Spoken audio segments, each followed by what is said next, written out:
CM Revanth Reddy అధ్యక్షతన TPCC కార్యవర్గ సమావేశం జరుగుతోంది. మంత్రులు, ఎమ్మెల్యేలు మీటింగ్ కు హాజరయ్యారు. ప్రభుత్వం ఏర్పాటైన తర్వాత నిర్వహిస్తున్న తొలి సమావేశం కావటం విశేషం. ఈ సమావేశంలో పార్టీ కార్యక్రమాలపైన చర్చ జరుగుతోంది. ప్రభుత్వ కార్యక్రమాలను ప్రజల్లోకి తీసుకువెళ్లటంపై ప్రధానంగా దృష్టి సారించారు. అలాగే రుణమాఫీ సంబరాలను పార్టీ పరంగా ఎలా చేయాలో దిశానిర్దేశం చేయనున్నారు సీఎం రేవంత్. అంతేకాదు రానున్న స్థానిక సంస్థల ఎన్నికలపై పెండింగ్ లో ఉన్న నామినేటెడ్ పదవులు, కార్పొరేషన్ చైర్మన్ల అంశంపై చర్చ జరుగుతున్నట్లు సమాచారం.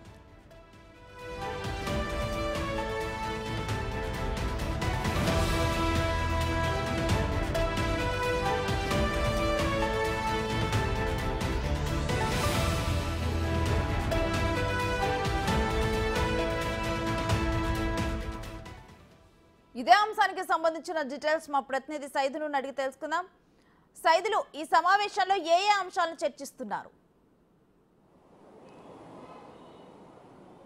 ఎన్ఎస్సీ ప్రజాభవన్లో టీపీసీసీ కార్యవర్గ సమావేశం కొనసాగుతూనే ఉంది. ప్రస్తుతం అయితే సీఎం రేవంత్ రెడ్డి వచ్చినటువంటి మంత్రులను, ఎమ్మెల్యేలను, నాయకులను, కార్యకర్తలను ఉద్దేశించి మాట్లాడుతున్నారు. ఇప్పటికే డిప్యూటీ సీఎం బట్టి విక్రమార్క కూడా మాట్లాడడం అయిపోయింది. సో ఇక సీఎం రేవంత్ రెడ్డి వారిని ఉద్దేశించి మాట్లాడుతున్నారు. అయితే సీఎం రేవంత్ రెడ్డి కొన్ని కీలకమైన వ్యాఖ్యలు కూడా చేయడం జరిగింది. ముఖ్యంగా రైతు రుణమాఫీకి సంబంధించి ఇప్పుడున్నటువంటి ప్రతిపక్ష పార్టీ బీఆర్ఎస్ పార్టీ అది సాధ్యం కాదు అని చెప్పేసి కూడా నాపై సవాల్ ఇచ్చారు. కానీ నేను రూపాయి పోగు చేసి ఇవాళ రైతు రుణమాఫీకి సంబంధించి సాధ్యమయ్యేలా నేను కృషి చేశాం కాబట్టి సో ఖచ్చితంగా రేపు మధ్యాహ్నం 4 గంటల కల్లా ఇటు రైతుల ఖాతాల్లో ₹1,00,000 వరకు జమ కాబోతుంది కాబట్టి సో ఇక పెద్ద ఎత్తున రైతులందరూ కూడా సంబరాలు చేసుకోబోతున్నారు. దాంట్లో ఖచ్చితంగా ఇటు స్థానికంగా ఉన్నటువంటి ఎమ్మెల్యేలు కానీ, నాయకులు, కార్యకర్తలందరూ కూడా పెద్ద ఎత్తున పాల్గొనాలని చెప్పేసి కూడా ఒక దిశానిర్దేశం అయితే ఇప్పుడు ఉన్నటువంటి మంత్రులందరికీ, ఎమ్మెల్యేలకి, నాయకులకి, కార్యకర్తలకు సీఎం రేవంత్ రెడ్డి అయితే ప్రస్తుతం ప్రజాభవన్లో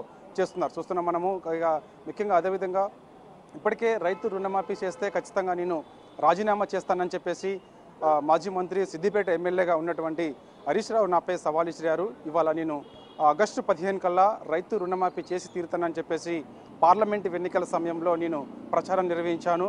ఎన్నికల సందర్భం కాబట్టి ఎన్నికల ఓట్ల కోసమే సీఎం రేవంత్ రెడ్డి ఇలా వ్యాఖ్యలు చేస్తున్నారని చెప్పేసి హరీష్ రావు నాపై కొన్ని కీలకమైన వ్యాఖ్యలు చేశారు.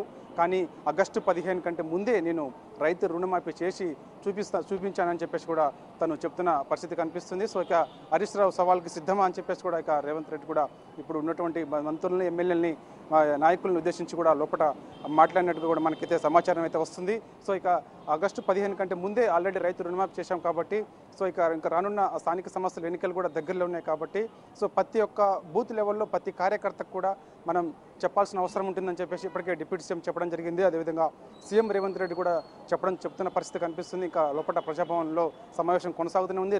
సీఎం రేవంత్ రెడ్డి ఇంకా మాట్లాడుతున్నారు. ఖచ్చితంగా స్థానిక సంస్థల్లో ఎన్నికల్లో ఖచ్చితంగా ప్రతి గ్రామాన కాంగ్రెస్ పార్టీ జెండా ఎగిరి తీరాల్సిందని చెప్పేసి కూడా చెప్తున్నారు. ఇక ఎవరైతే మధ్యవర్తిగా ఎమ్మెల్యేలు ఉన్నారో వారు ఎప్పటికీ ఇటు నాయకులకి, కార్యకర్తలకు, ప్రజలకు మధ్య వారధిగా ఉండాలి. ఎప్పటికప్పుడు ఇటు 6 గ్యారెంటీలకు సంబంధించిన అమలుకు సంబంధించి కూడా ప్రజల్లో విస్తృతంగా తీసుకెళ్లాలి. అదేవిధంగా కాంగ్రెస్ పార్టీ ఇచ్చినటువంటి 13 హామీలు ఏదైతే ఉన్నాయో అవి ఒక్కొక్కటిగా అమలు అవుతున్నాయి కాబట్టి వాటన్నిటి కూడా ఎప్పటికప్పుడు ప్రజల దృష్టికి తీసుకెళ్లాలి. ఎందుకంటే ఇది ప్రజాప్రభుత్వం కాబట్టి ప్రజలు కోరుకునే విధంగానే ఈ పాలన ఉంటుంది కాబట్టి సో ఖచ్చితంగా ఆ దిశగా అడుగులు వేయాలని చెప్పేసి కూడా సీఎం రేవంత్ రెడ్డి ఒక దిశానిర్దేశం అయితే చేస్తున్నారు. అందరూ కూడా చాలా సింప్లిసిటీ మెయింటైన్ చేయాలి, నిత్యం ప్రజల్లో ఉండాలి. ప్రజా సమస్యల కోసం మనం ఎంతైనా సరే ఏదైనా సమస్య వస్తే వెంటనే అక్కడ సమస్య ఎందుకు వచ్చింది ఏంటి అనేది కూడా ఆరా తీయాలి. వెంటనే పరిష్కారం అయ్యే దిశగా అడుగులు మనకి పడాలి తప్ప వేరే దురుద్దేశంతో గతంలో చేసినటువంటి ప్రభుత్వం అక్రమాలకు సంబంధించి కానీ అవన్నీ కూడా ఇప్పుడిప్పుడే ఒక్కొక్కటిగా బయటకు వస్తున్నాయి కాబట్టి సో ఇక అది అధికారుల పని అధికారులు చేస్తుంటారు. సో చట్టం తన పని తను చేసుకుంటూ పోతుంది. కానీ మన పని ఏంటి, మన యొక్క కర్తవ్యం ఏమేంటి, మనకి ఎందుకు ప్రజలు బాధ్యత ఇచ్చారు, సో ఆ బాధ్యతను మనం ఖచ్చితంగా ఈ 5 ఏళ్లలో ప్రజలు నెరవేర్చి